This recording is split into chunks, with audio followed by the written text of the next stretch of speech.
Fang काफी मेहनत करने के बाद उस रूम को तोड़ देता है। तभी वहाँ क्रिस्टल मैन आता है और उसे बधाई देता है। फिर हमें पता चलता है लुओ फैंग फर्स्ट चैलेंजर था जो कि इलाइट चैनल को पास कर लिया है। फिर क्रिस्टल मैन लुओ फैंग को 4 अवार्ड देता है, जिसमें फर्स्ट अवार्ड ब्लैक सूट होता है, सेकंड अवार्ड लाइट ब्रेन होता है और third award escape to the sky होता है और फोर्थ यानी लास्ट अवार्ड में उसे मेटेरॉइड टोकन दिया जाता है। फिर क्रिस्टल मैन उसे यूनिवर्स के पावर हाउसेस के बारे में बताता है, लेकिन फैंग को ये सब काफी बोरिंग लग रहा था। उसका पूरा ध्यान अपने फैमिली पे होता है और वो जल्दी से अपने फैमिली से मिलना चाहता था, क्योंकि लुओ फैंग पूरे 15 महीने से अपनी फैमिली से नहीं मिला है। इसलिए फैंग क्रिस्टल मैन को गुड बाय कहता है और जल्दी से रियून नंबर 9 से निकल जाता है। अब आगे रियून नंबर 9 से निकलने के बाद लुओ फैंग जल्दी से अपने फैमिली को इन्फॉर्म करना चाहता था कि वो अभी सेफ है। और जैसे वो रियून नंबर 9 के गेट से बाहर निकलता है तो एंशिएंट सिविलाइजेशन बेस के लोग लुओ फैंग को देखकर हैरान हो जाते हैं और कुछ पल के लिए वहाँ खामोशी छा जाती है। उन लोगों को समझ नहीं आता है कि कोई बंदा पूरे 15 महीने तक रियून नंबर 9 में रहने के बाद भी अभी तक जिंदा है, जबकि लुओ फैंग पूरे 15 महीने तक रियून नंबर 9 में रहने के बाद सही सलामत लौटा था। फिर वो सभी सोल्डर इन बातों को इग्नोर करते हैं और लुओ फैंग को देखकर काफी खुश होते हैं। फिर वो सभी लुओ फैंग को चीर करते हैं। फिर लुओ फैंग अपना फोन वापस लेता है और जल्दी से अपने घर कॉल करता है और इधर उसके फादर कॉल रिसीव करते हैं और जैसे वो लियो फैंग की आवाज सुनते हैं वो काफी इमोशनल हो जाते हैं। फैंग अपने फैमिली को बताता है कि वो अभी सेफ है।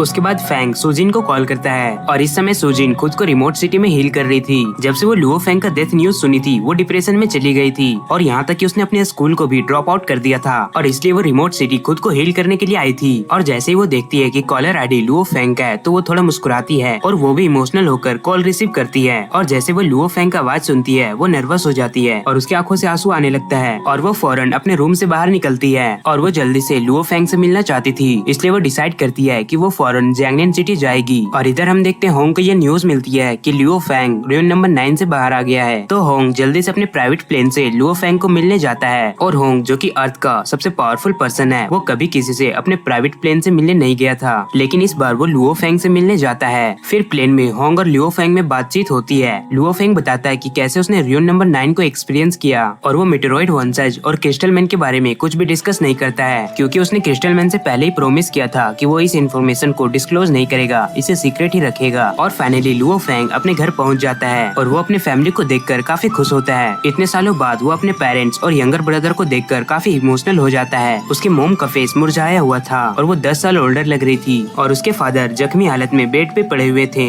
इनफैक्ट वो इतना ज्यादा सीरियस थे कि वो बेड से उठ भी नहीं पाते थे। ये सब देखकर लुओ फैंग समझ जाता है कि उसकी फैमिली की ये हालत किसने की होगी। फिर हमें पता चलता है ली याओ ने ही उसकी फैमिली पे टॉर्चर किया था। ली याओ ने कई सारे आदमियों को लुओ फैंग के मदर पे अटैक करने के लिए लगा दिया था और उसने यहाँ तक कि लुओ फैंग के फादर को एक ट्रक से हिट कर दिया था, लेकिन सौभाग्य से उसके फादर बच गए, लेकिन वो काफी ज्यादा सीरियस इंजर्ड हो गए थे और उसे डॉक्टर ने काफी लंबे समय के लिए बेड पे रेस्ट करने के लिए कहा है। ये सब सुनकर लुओ फैंग काफी ज्यादा गुस्सा हो जाता है। फिर वो ली याओ से अपनी फैमिली को बदला लेने जाता है। उसे पास्ट में भी ली याओ को मारने का मौका मिला था, लेकिन तब लुओ फैंग ने उसे छोड़ दिया था। उसने ऐसा कभी नहीं सोचा था कि ली याओ उसके फैमिली के साथ इतना बुरा टॉर्चर करेगा और इस बार लुओ फैंग उसे दोबारा छोड़ने की गलती नहीं करेगा। वो काफी ज्यादा गुस्से में होता है और वो ली याओ को मारना चाहता है। फिर हम देखते हैं ली याओ को भी ये न्यूज मिल चुकी है कि लुओ फैंग दोबारा वापस आ गया है। विनायना ये न्यूज सुनकर काफी घबरा जाती है, क्योंकि उसे पता था कि अब लुओ फैंग उनसे अपने फैमिली का बदला लेगा। ली याओ लुओ फैंग से बचने के लिए ये डिसाइड करता है कि वो कुछ समय के लिए बेस सिटी में ही रहेगा, क्योंकि वहाँ उनको प्रोटेक्ट करने के लिए हेवी गार्ड्स थे और बेस सिटी के गार्ड्स काफी स्ट्रॉन्ग है। ये सब सोचकर ली याओ लुओ फैंग के पावर को अंडर एस्टिमेट कर रहा था, लेकिन उसे कहाँ पता था कि लुओ फैंग रियून नंबर 9 से बाहर आने के बाद और भी ज्यादा पावरफुल हो गया है। फिर Luo Fang directly base city पे अटैक करता है। वो उन गार्ड्स को बिल्कुल भी हार्म नहीं करता है, क्योंकि लुओ फैंग का टारगेट ली याओ और उसकी वाइफ विनायना होती है। लुओ फैंग उन पे अटैक करता है तो ली याओ ये देखकर हैरान हो जाता है और कहता है लुओ फैंग बेस सिटी में किसी गॉड ऑफ वॉर को मारना घोर अपराध है। लुओ फैंग ये सुनकर उसे इग्नोर करता है और उसकी ICI ली याओ को लॉक कर देती है। लुओ फैंग का गुस्सा देखकर ली याओ का पैर कांपने लगता है। ली याओ ये सब देखकर हैरान हो जाता है। उसने कभी ऐसा नहीं सोचा था कि लुओ फैंग रियून नंबर 9 से बाहर आने के बाद इतना ज्यादा पावरफुल हो जाएगा। फिर वो सभी गार्ड लुओ फैंग पे अटैक करने के लिए आगे बढ़ते हैं, लेकिन लुओ फैंग उन सभी अटैक को ब्लॉक कर देता है और वो उन गार्ड्स पे अटैक नहीं करता है, क्योंकि वो बेकसूर लोगों पे अटैक नहीं करता है। और इसी के साथ ये एपिसोड यहीं पे खत्म होती है।